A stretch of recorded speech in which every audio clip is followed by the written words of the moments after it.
this lesson, we will learn how to work with Maya's grease pencil.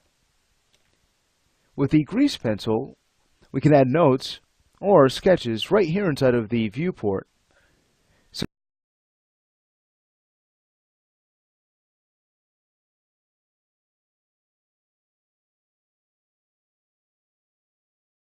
underneath the lighting menu in the viewport, here it is. Let's go ahead and click on the grease pencil tool. It's really straightforward, and this is exactly what we need. So we can add a frame, so we could start to paint and add notes. We could also remove frames. We can go ahead and change the type of pencil we use. We have pencil, marker, and soft pencil. We could also change the color that we paint. We can erase. We can work with onion skinning. So this is going to show us what we have sketched before a certain frame and after a certain frame. And then we can go ahead and import and export our grease frames. So let's go ahead and have a look at how useful this can be. I have just a few poses in this scene, so we can start to experiment with this tool. Let's go ahead and move to frame 10. Here we have a pose that we can certainly push a bit more. So this is where the grease pencil comes into play. Now, let's go ahead and add a frame, and once we do, we can then access the tools on our UI. From here, you can decide what type of pencil you'd like to work with. I might go ahead and stick with marker. I actually like the color red. I might start with that for the torso, and then we can change that up for other sections of the character. But here, I think we can make a note to arch the back a bit more, so let's go ahead and left click and drag. It's as simple as that. If you don't like what you've painted, you can go ahead and work with the eraser right next to the color palette. Once you grab the eraser, you can start to just left click and drag to remove that note. Also, whether you're using a pencil or the eraser, you can use B and the left mouse button to adjust the radius of your brush. I might go back to the marker. I like to make a more streamlined shape for the note that we'd like to leave to exaggerate the character's torso. So just go ahead and add a more simplified line. And then we can go in and correct the head's orientation as well to push this even further. So we can say, really want the head to get thrown back here. Here's the eye line. Or, sorry, excuse for the eye line. But you get the idea.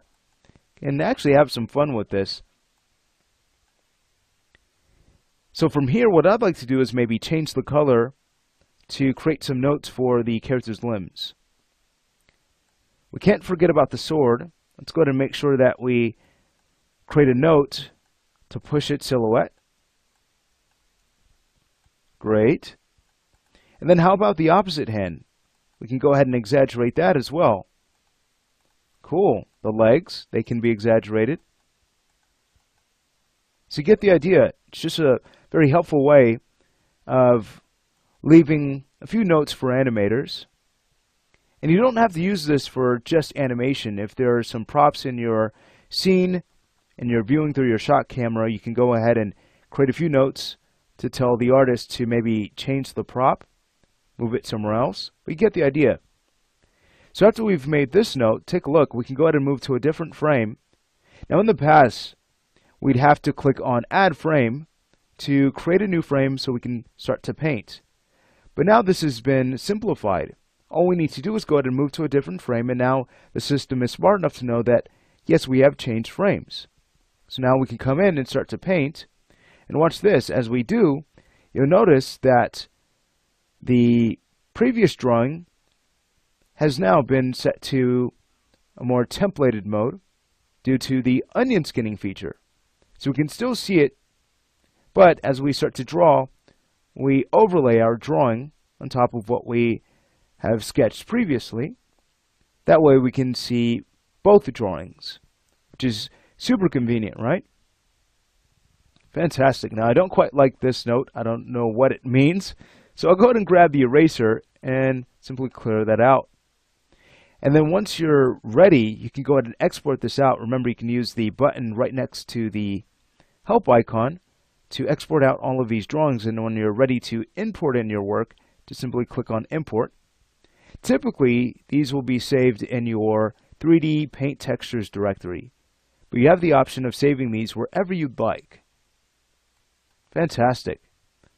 So what I'd like to do is maybe go ahead and clear out this frame on 16, and then we can go to our next pose on frame 20, and we can create a note here. So I might go ahead and grab red, and again we can come in and say, alright, I think that we can push this pose a bit more. Let's go ahead and create more of an arch in the back. Let's go ahead and fix the head's orientation. Really aim for pushing this pose to make it more entertaining.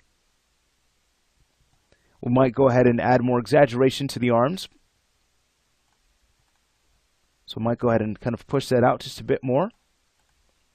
And then we can go ahead and take the feet, maybe push those back a bit more as well. Fantastic. So in no time at all, we've created some more notes that would be helpful for an animator, if I knew how to draw. Alright, fantastic. So that's a look at the grease pencil tool in Maya. Again, just a fabulous way of going in and quickly creating notes. And if you really wanted to have fun, you can maybe do a 2D animation with this, or perhaps you can use this to add some effects to a 3D animation you're working on. Just a few ideas.